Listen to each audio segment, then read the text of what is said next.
Hey there, it's David H. Lawrence the 17th, and I got to tell you, I had a little bit of an issue as to what I was going to call this episode because there's so many things around this. I'm going to talk about this subject I'm about to deal with a couple of times in the future.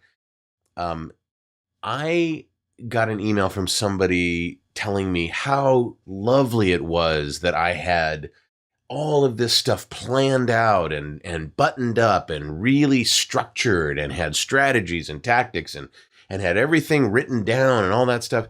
And it made me think about the fact that, yeah, you can have a terrific preparation.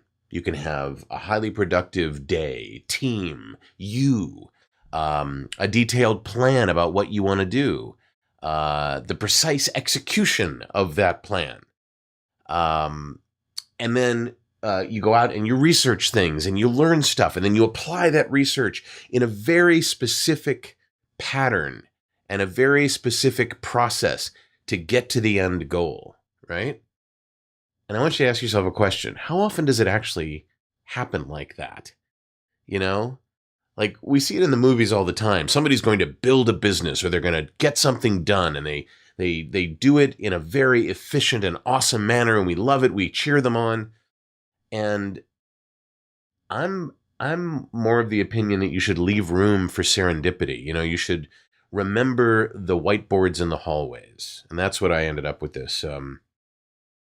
I haven't confirmed this with my buddy Leo Notenboom yet, but there's a book called The Wiki Man by Rory Sutherland, and he used to run the Ogilvy Group, which is a huge ad agency, worldwide ad agency, and very creative. But they also have to have a process, right? They have to come up with commercials and ads and billboards and stuff for their clients, and they have to do it in a process. But you have to leave the room for creativity, and so he says something. He was quoted in an article that I read. He said, "The point is simple.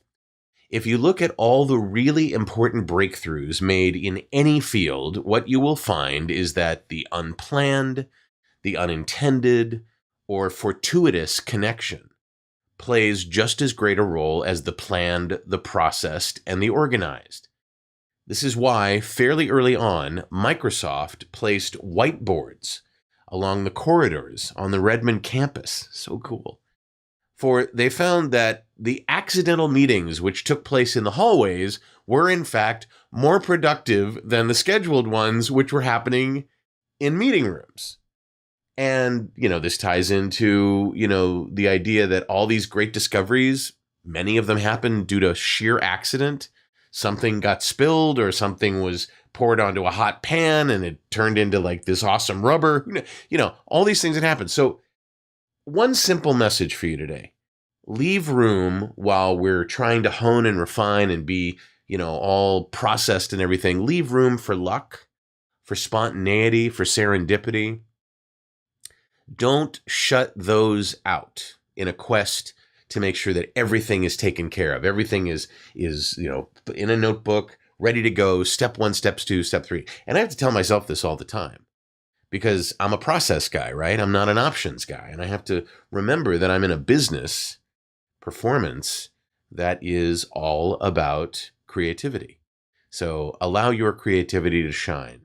Do try to be as efficient as possible, but don't let that get in the way of a really great result. Make sense? I hope so. Tell me your thoughts on that. How much do you give each? How much weight do you give the idea of being organized and having an agenda and all that with the idea of, hey, let's see what happens. Let's just see what kind of crazy stuff happens. Let's do some improv, right? Tell me in the comments below. I'd love to hear it. And if you'd like to subscribe to my channel, if you see my ugly mug over there, go ahead and click on it. If not, look for the button somewhere that says subscribe. And my latest video is that one right there. You can go and click on that. That's the latest one that's been released. I'm David H. Lawrence, the 17th. I really appreciate you watching, and I'll talk to you tomorrow.